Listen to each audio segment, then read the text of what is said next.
staring at it. Really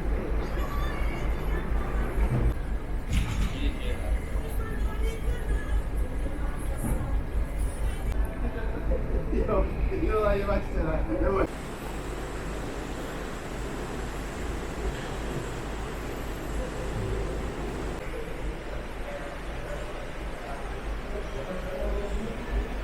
Well, good morning.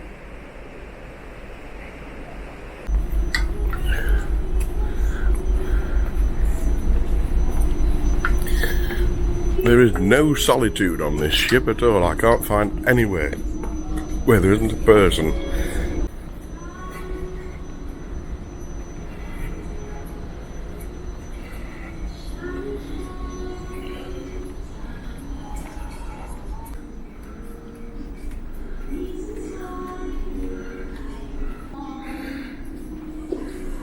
Now, I'm sorry, Pino. It is totally possible to reserve sun lounges, and it's happening all the time.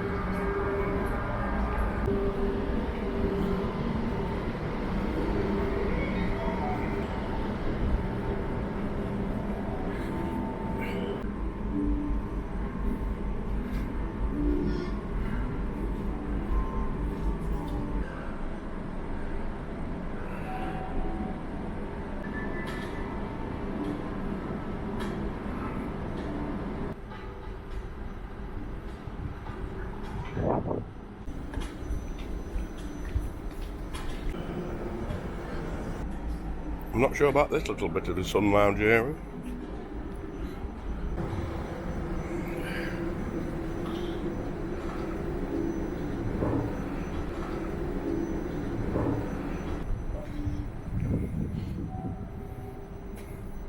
So it's good that there's disabled access up to deck 19, the top of the ship. That's a really brilliant thing.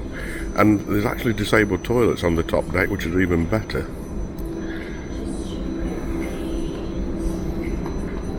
The only problem is they block the access to them with sunbeds, so you'd never get a wheelchair in there.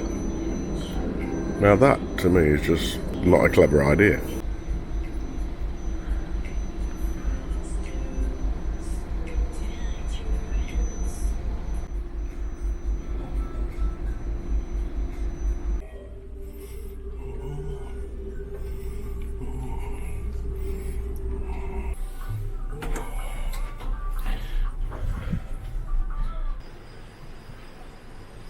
So, welcome to day 10 of our Mediterranean cruise, although it's not so much Mediterranean now, as we head back towards Cadiz on the Atlantic. The weather is going to be glorious today, as you can see. I'm already bathing in sunshine, and it's only 7:30. There's a lot of other people bathing in sunshine. About 6:30 onwards, there's people everywhere to the deck. We have had a wonderful time so far. We had a brilliant day in Barcelona. It was hot. The captain said we'd get to 29, the taxi said it was 33.5, and the sign outside the chemist said it was 41. So I don't know who you would believe, but it was hot. I was sweltered. We went to is it Park Well? I think it might be Park Well, but anyway, we went there. A little bit disappointed in that. You see lots of fantastic photos of the place, very colourful place, but actually when you get there, for me, there's not that much in the way of colourful. There's little isolated spots around the park, and the rest of it is just walking them through. I mean, don't get me wrong, superb views over the city. They couldn't have picked a better spot to put in. But yeah, I just thought there was more there, to be honest. I was expecting to be walking through loads of almost like something out of Universal Studios or Dr. Zeus or something. It's got that sort of feeling.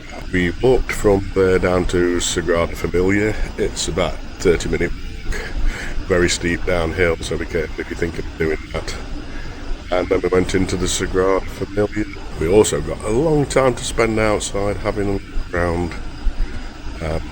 the actual cathedral itself, we've not really seen much of it. And we went round the back, and I think I don't know if it's the back or the front, but the one that you see, the familiar one with all the bobbly stuff, and it looks like a swallow's built it basically out of mud, is nice. But you go around the back, and the actual other side of it is fantastic as well. So that's worth having a quick go around the whole thing. Inside, again, I don't know what I was expecting, but I thought it was going to be something a bit more dramatic. It is quite an open, hollow space inside with lots of stained glass windows, as you've probably seen.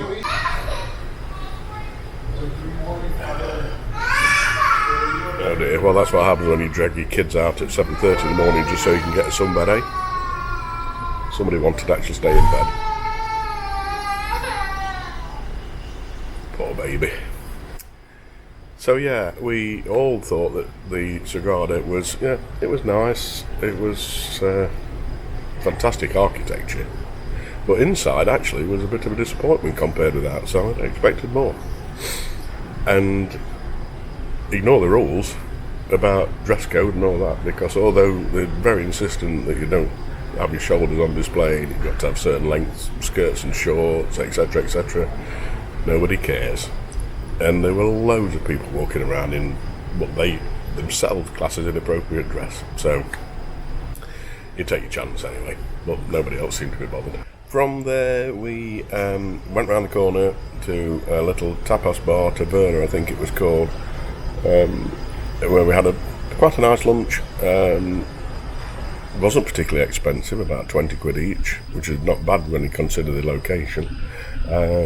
But we were ready for a rest, and we sat there for a while, and we had a really, really cooling large beer, which I don't normally drink that much anyway, but definitely down that one, nearly in one. And then we just couldn't do any more, so it was getting on for 2 o'clock, and we grabbed a taxi, which wasn't the easiest thing. The taxi drivers can be really awkward at times, considering that you actually give them business. And we managed to eventually convince the taxi driver to take us back to the ship. And we got back to the ship, and then we got to get ready for dinner, because we had the Limelight Club last night for Sue's birthday, a final bit of celebration on the birthday. And we had a very nice dinner, followed by a good performance by Ray Quinn, which was, it was good. We've not had a bad piece of entertainment yet. And then from there, believe it or not, talk about filling your days, we went to the Late Show in the headliners to see a young lady called Tanya Edwards. And I don't know her personally, but she's been in a lot of West End shows, and apparently she's been in a group that my brother knows, because he was whooping like bad, and so was his wife. And she was just amazing, the most awesome singer, and I could go and listen to her over and over again. I believe she's got another show on before the end of the week. We're going to go and try and book into that, because she was spectacular. Honestly, I'm waiting for somebody to complain about the poor quality of the shows, because they must be on a different ship. This is what we always expected of a cruise. This is what we expected of P&O, and I'm glad to say that, as far as I'm concerned, everything is back to normal. I'll no doubt be talking about it more later on in the videos, but the food quality on the ship has been really good as well. We haven't had a bad meal. The buffet has been very nice, lots of variety, well presented, nothing wrong with the buffet.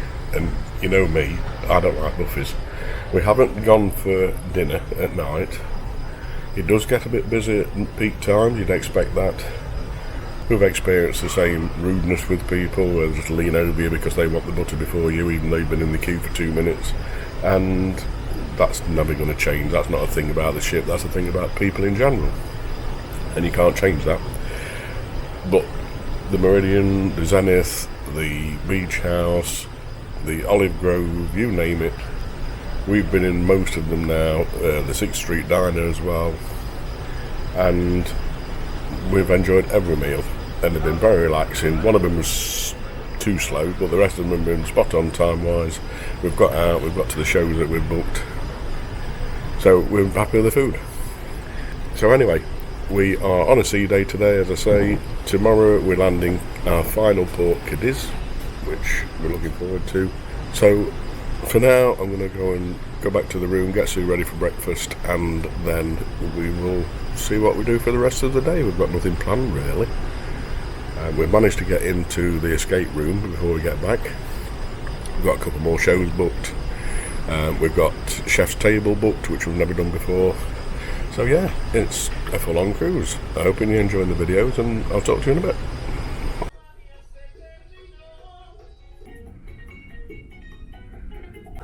Oh, I've gone and done it again. I keep getting on the wrong lifts. We need the midship lifts. I don't know why, but I keep seeing the lifts thinking we're midships, jumping on, finding at the front of the ship. And I've got like half the ship to walk to get back to the room. Oh well, only 100 cabins to go. We do like these extra wide corridors. We don't have to force our way past the trolleys in the morning with the wheelchair. Here we go.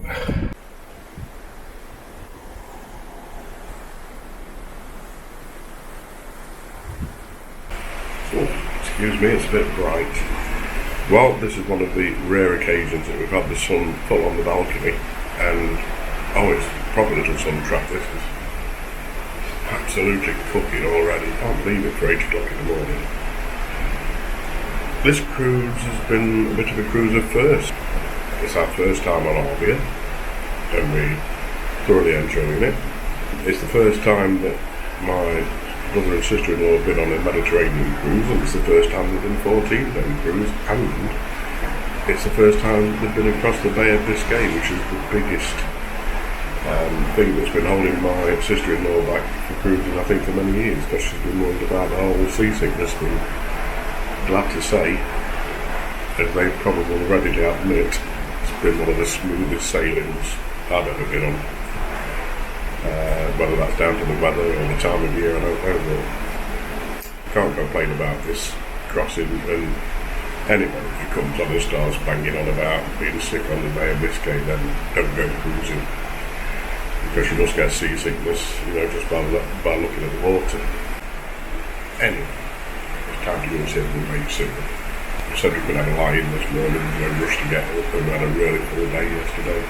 Very late night, so it was a birthday, so this is our way of recuperating.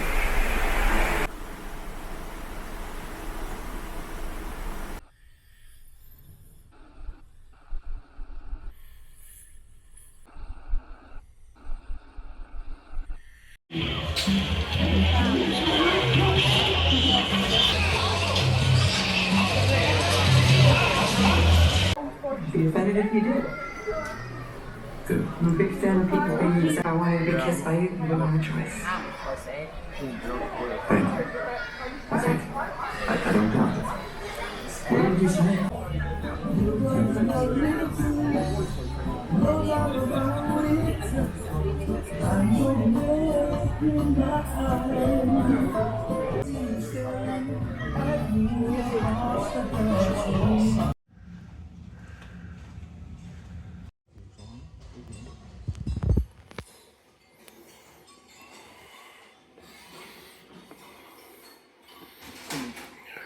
This way, so it might go.